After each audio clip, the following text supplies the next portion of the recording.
Ô Caio, por que é tão difícil ver a simplicidade do evangelho dentro do contexto evangélico? Porque o contexto evangélico foi feito para existir contra a simplicidade do evangelho. Isso. Porque uma coisa não tem nada a ver com a outra.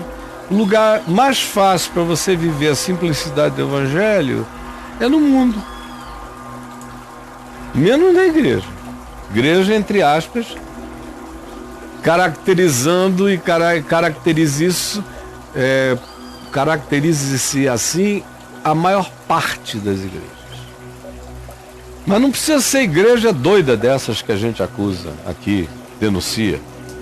Pode ser igreja sóbria, também não aguenta a simplicidade do evangelho.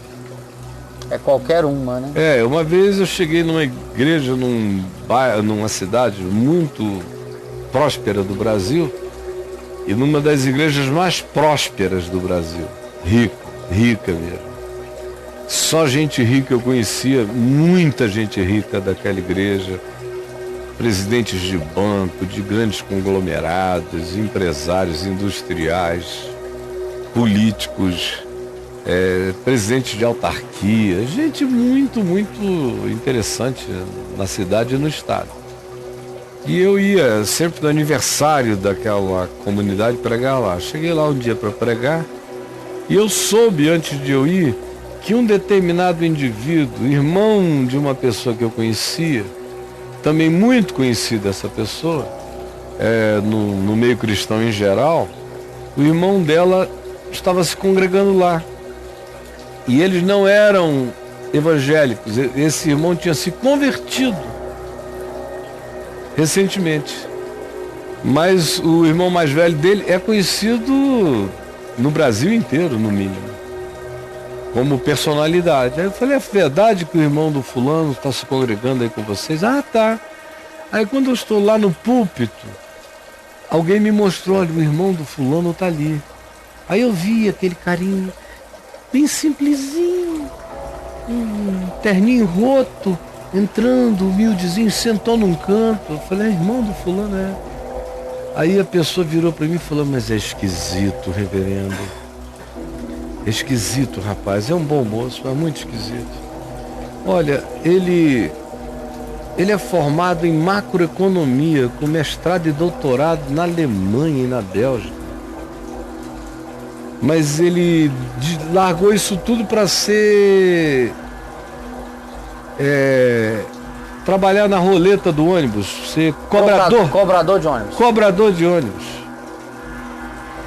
Aí ele se converteu como cobrador de ônibus. Não foi nem o evangelho de cara que fez isso nele. Foi uma decisão anterior. Aí ele se converteu, veio para cá, passou a se congregar com a gente. Um monte de faculdades convidando para ele ser professor. Em todas. Porque o currículo do cara é extraordinário. Ele é um gênio. Ele disse que não queria, ele preferia ser jardineiro. Aí foi jardineiro. E os crentes começaram a pedir para ele fazer jardinagem, ele fazia muito bem. E todo mundo dava para ele roupa. E começaram, e não entendiam por que ele ia sempre com a mesma roupa. Aí um dia resolveram visitar o quartinho onde ele morava. Chegaram lá, tinha uma cama de campanha e 2 ou 3 roupas. Aí perguntaram, mas e as roupas que a gente deu? Aí ele falou, não, eu só preciso dessas aqui, tá cheio de gente, com frio. Precisando. A cidade lá é fria. Dê para todo mundo. E cama, você vai dormir nessa cama aqui? Não, não preciso, essa aqui tá ótima, aquela que abria a cama de campanha. Aí foram lá, botaram uma cama, puseram móveis, fizeram não sei o quê. Voltaram um ano depois, ele tinha dado tudo para uma viúva, para alguém lá que estava... a mesma caminha. Mesma caminha, mesma coisa. E as ofertas continuavam, você conversava com ele, você via a inteligência brilhante do cara, mas ele não estava afim de nada, ele queria viver a simplicidade do que ele vivia. Hoje ele é professor numa grande universidade, mas continua vivendo a mesma vida simples. E também tinha uma alegria celibatária natural. Queriam que ele se casasse, conhecesse pessoas, ele estava em paz. Ele não estava afim. Não estava afim. Aí eu levei para almoçar comigo, depois jantei com ele também, comecei a conversar, fui dizendo, olha, relaxa. Eles nunca vão te compreender. Você acha que se Jesus entrasse aqui, sem ser já apresentado como ressuscitado de entre os mortos, se entrasse só como um rapaz de 30 anos, o que ia rolar aqui dentro? Meu Deus, ele ia ser expulso daqui logo. A religião não tolera o evangelho. O evangelho desmonta o poder da religião. A religião não quer a totalidade do evangelho, só quer as simbolizações do evangelho, porque a totalidade do ensino do evangelho desconstrói a própria religião. A essência do evangelho é o pior inimigo da própria religião, destruindo-a. A religião cultua lugares sagrados, se dedica a tempos, dias, datas, horas, vive do ritual das celebrações, reencena as mesmas coisas, gosta e precisa ser celebrada como um centro de convergência, como lugar da representação de Deus. Todo centro religioso quer ser um Vaticano. Todo. E Jesus trabalha contra isso. Entre vós não será assim, não será desse modo. Entre os reis da terra que é assim, entre os estados da terra que é assim, entre tudo da terra que é assim, mas entre vós não será assim. E Jesus chega e acaba ainda com tudo, porque a religião não existe sem templo, sem sedes monumentais. E Jesus diz que Deus não tem sedes, não habita em construções feitas por mão humana. Que o lugar onde se deve adorar é em espírito e em verdade, em qualquer lugar.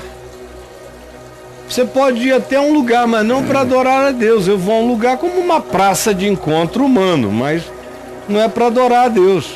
Eu não vou ao culto domingo à noite aqui no caminho para adorar a Deus, porque se eu não for, eu não adorei a Deus. Eu adoro a Deus de manhã, de tarde, de noite, o dia inteiro.